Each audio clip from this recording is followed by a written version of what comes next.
자, 오늘 우리가 함께 나눠볼 이야기의 제목인데요. 두려움의 문은 끝났다.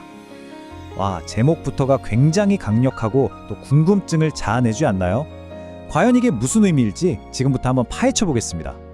이야기를 본격적으로 시작하기 전에 여러분 스스로에게 한번 질문을 던져보시면 어떨까요? 대체 무엇이 나를 멈춰서게 만들까? 살다 보면 그런 순간들이 있잖아요. 이걸 한번 떠올려 보시면서 오늘 이야기의 핵심 상징으로 들어가 볼게요. 자, 우리가 마주하는 이런 장벽들, 그 원형을 찾아가 보려면요, 시간을 아주 멀리 거슬러 올라가야 합니다. 바로 고대 성전으로 말이죠. 그곳에 아주 특별한 게 하나 있었어요. 바로 휘장이라고 불리는 정말 아름다운 장벽이었습니다. 이 성전 휘장이라는 게요, 그냥 장식용으로 걸어놓은 예쁜 커튼, 그런 게 절대 아니었어요. 이것의 가장 중요한 기능, 그 핵심은 바로 분리였습니다. 거룩하신 하나님과 죄 많은 인간 사이를 딱 갈라놓는 거죠. 그러니까 그 화려함 이면에는요, 아주 엄격한 경계선이 숨어 있었던 겁니다. 어떻게 보면 이런 경계가 우리를 지켜주는 보호막 같다고 생각할 수도 있어요. 그쵸? 하지만 현실은 완전히 달랐습니다. 휘장이 가진 진짜 의미는 보호막이 아니라 절대로 넘어설 수 없는 거대한 장벽이었어요. 이게 핵심이에요. 그 휘장은 어서 오세요 하고 환영하는 곳이 아니었다는 거죠. 오히려 정반대였어요. 더 이상 가까이 오지 마 하고 경고하는 자리였습니다. 왜냐하면 거룩하신 하나님 앞에 죄를 가진 인간이 선다는 것 그 자체가 얼마나 위험한 일인지를 보여주는 아주 강력한 메시지였기 때문입니다. 자, 그런데요, 이런 수천 년 전의 이야기가 지금을 살아가는 우리랑 도대체 무슨 상관이 있을까요? 바로 이 지점에서 우리는 시선을 밖이 아닌 우리 내면으로 돌려볼 필요가 있습니다. 우리 삶에도 보이지 않는 휘장들이 있거든요. 우리 안에도 우리를 자꾸 멈춰서게 만드는 그런 현대판 휘장들이 있어요. 예를 들면 과거에 잘못해서 벗어나지 못하게 하는 죄책감의 휘장, 또 한 번 넘어졌다고 다시는 일어나지 못할 거라고 속삭이는 실패의 휘장, 그리고 아직 일어나지도 않은 일에 대해 미리 겁먹게 하는 두려움의 휘장 같은 것들이죠. 이것들이 꼭 고대의 그 휘장처럼 우리 앞을 딱 가로막고 서 있는 거예요. 하지만요, 이 모든 답답한 장벽들, 이 휘장들을 한순간에 무너뜨리는 정말 결정적인 사건이 일어납니다. 자, 이제 이야기의 클라이막스로 가보겠습니다. 바로 그 휘장이 위에서 아래로 찢어지는 순간입니다. 그게 언제였냐면요, 바로 예수님께서 십자가 위에서 마지막 숨을 거두시는 바로 그 찰나였습니다. 바로 그 순간, 인간의 힘으로는 설명할 수 없는 아주 놀라운 일이 동시에 벌어집니다. 성경은 그 순간을 이렇게 기록하고 있어요. 이에 성소 휘장이 위로부터 아래까지 찢어져 둘이 되고, 생각해보세요.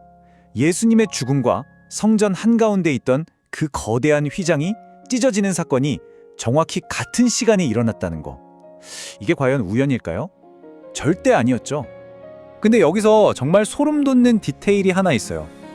휘장이 그냥 찢어진 게 아니고요, 위에서 아래로 찢어졌다는 거예요. 여러분, 한번 상상해 보세요.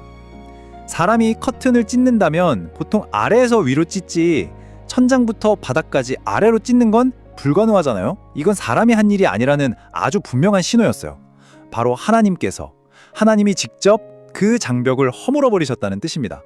자, 그럼 하나님께서 직접 그 장벽을 허무셨어요. 그럼 그 찢어진 틈새로 뭐가 생겨났을까요?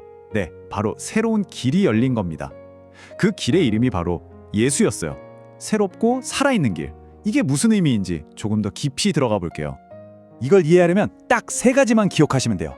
첫째, 그 휘장은 상징적으로 예수님의 몸을 의미했습니다.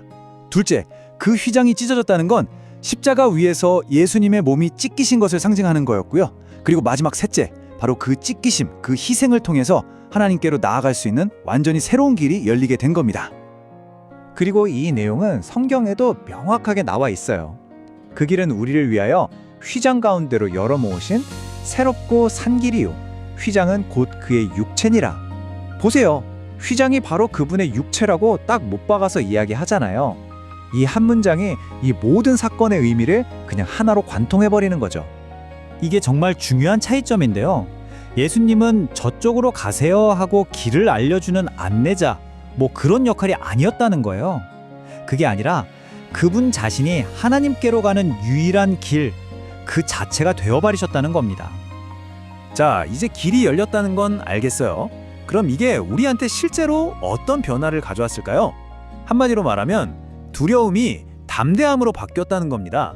우리의 신분이 완전히 달라졌거든요. 어떻게 달라졌는지 한번 보시죠. 예전에는요, 우리가 하나님 앞에 서면 그냥 죄 때문에 고개도 못 들고 움츠러들 수밖에 없었어요. 하지만 이제는 아니에요. 우리의 신분이 180도 바뀌었습니다. 더 이상 두려워서 숨는 존재가 아니라 확신을 가지고 당당하게 나아갈 수 있는 존재가 된 거죠. 그래서 성경에 우리에게 이렇게 말하는 거예요. 그러므로 우리는 은혜의 보좌 앞에 담대히 나아갈 것이니라.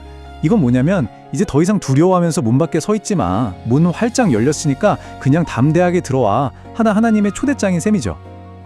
자, 이제 마지막으로 우리 스스로에게 한번 물어볼 시간인 것 같아요. 하나님께서 길을 활짝 열어주셨는데 혹시 나는 아직도 그 찢어진 휘장 앞에서 한 발짝도 떼지 못하고 머뭇거리고 있지는 않은지 말이에요.